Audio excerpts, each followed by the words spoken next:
Hello, welcome back to our channel. I am Sreethu. എൻ്റെ അടുത്തിരിക്കുന്നത് മഹൽസ കുട്ടി. ആ വാൽമാക്രി എൻ്റെ അടുത്തുനിന്ന് പോവില്ല കേട്ടോ. ഞാനൊന്നും തന്നെ ഇരിക്കാൻ സമ്മതിക്കില്ല. ഏത് നേരം കൂടെ കൂടി ഉണ്ടാവും. അങ്ങനെ പറയും. മത്സമോൾക്ക് ഇന്ന് മഴ പെയ്തപ്പോൾ മഴയത്ത് കളിക്കാൻ ഭയങ്കര ആഗ്രഹം. കുട്ടികളല്ലേ, കളിച്ചോട്ടെ, കുഴപ്പമില്ല. പക്ഷേ റെയിൻകോട്ട് ഇടാണ്ട് മഴയത്തേക്ക് വിടില്ല. പിന്നെ ഈ മന്ദാരം ഉണ്ടല്ലോ, എൻ്റെ വീടിൻ്റെ ബാക്ക് സൈഡിൽ നിൽക്കണ മന്ദാരാണിത്. ഭയങ്കര ദേവി ചൈതന്യമുള്ള മന്ദാരാണിത്.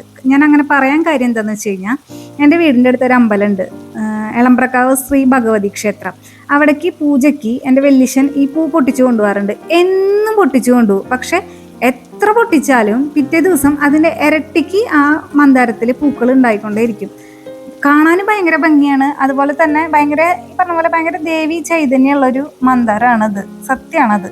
വെളിച്ചൻ എന്നും പൊട്ടിച്ചു കൊണ്ടുപോകും. പക്ഷെ അതിൻ്റെ ഇരട്ടിക്ക് ഇരട്ടി എപ്പോഴും, മഴയാണെങ്കിലും വെയിലാണെങ്കിലും എപ്പോഴും ഈ ചെടിയിൽ നിറച്ച് പൂക്കളുണ്ടായിരിക്കും. ഇതിങ്ങനെ ബാക്കി കുറേ നിലത്ത് വീണ് എടുക്കുന്നുണ്ടാവും.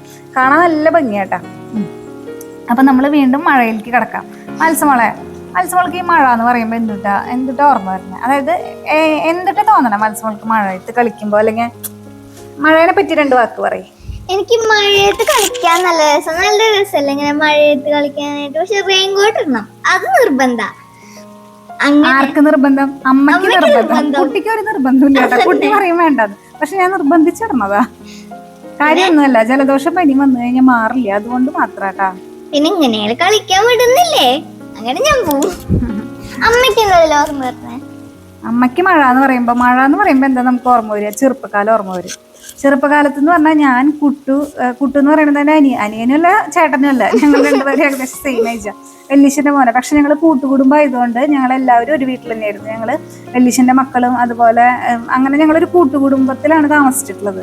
അതുകൊണ്ട് തന്നെ കുറെ പിള്ളേരുണ്ട്. അതായത് ഞാൻ, കുട്ടു, പിന്നെ മാളു എൻ്റെ അനിയത്തി, സ്വന്തം അനിയത്തി, പിന്നെ കുഞ്ഞാവ് ചേച്ചി, ബൗദേച്ചി, ഭവ്യ ചേച്ചി, ഞങ്ങളെല്ലാവരും. പിന്നെ മാമന്റെ മക്കള് വെക്കേഷന് നിൽക്കാൻ വരും. അങ്ങനെ ഞങ്ങൾ വഞ്ചി ഉണ്ടാക്കി കളിക്കും. അത് നല്ലൊരു എക്സ്പീരിയൻസാ. ഞങ്ങൾ ന്യൂസ് പേപ്പർ വെച്ചിട്ട് ഈ കാണുന്ന മുറ്റുണ്ടല്ലോ, അവിടെയൊക്കെ നിറച്ച് വെള്ളം വരും. 4 സൈഡും വെള്ളം വരും. ഇപ്പം അന്ന് മതിലൊന്നും ഉണ്ടായിരുന്നില്ല. ബാക്കിലേക്ക് അങ്ങോട്ട് പറമ്പിലേക്ക് വെള്ളം ഒഴുകി പോവുക ചെയ്യുക. അപ്പം ഞങ്ങൾ ഇവിടെ ഇരുന്ന് വഞ്ചി ഉണ്ടാക്കി കളിക്കും. എന്നിട്ട് വഞ്ചി ഇങ്ങനെ ബാക്കിൽ കൂടെ പോയിട്ട് ആ പറമ്പിലേക്ക് പോകും. അതൊക്കെ നല്ലൊരു എക്സ്പീരിയൻസ് ആയിരുന്നു കേട്ടോ. അതാണ് ചെറുപ്പക്കാലം. പിന്നെ വലുതായി കഴിഞ്ഞപ്പോൾ മഴ എന്തായി? റൊമാൻറ്റിക്കായി. മഴ എന്ന് പറഞ്ഞ പ്രണയം. അങ്ങനെ ഒരു നല്ലൊരു ഫീലോട് കൂടിയിട്ടുള്ള ഒരു മഴയായി. ഇപ്പോഴും മഴ എന്ന് പറഞ്ഞാൽ അതൊരു വേറെ ഫീലാണ്. മഴയത്തൊരു ചായയൊക്കെ കുടിച്ച് പാട്ടൊക്കെ കേട്ട് അടിപൊളിയാ. എനിക്ക് ഭയങ്കര ഇഷ്ടമാട്ടത്. അപ്പം ഇത്രയുള്ള എൻ്റെ ഒരു എക്സ്പീരിയൻസ്. ഇനി മത്സ്യമോൾക്ക് എന്തെങ്കിലും പറയാനുണ്ടോ മഴേനെ പറ്റിയിട്ട്?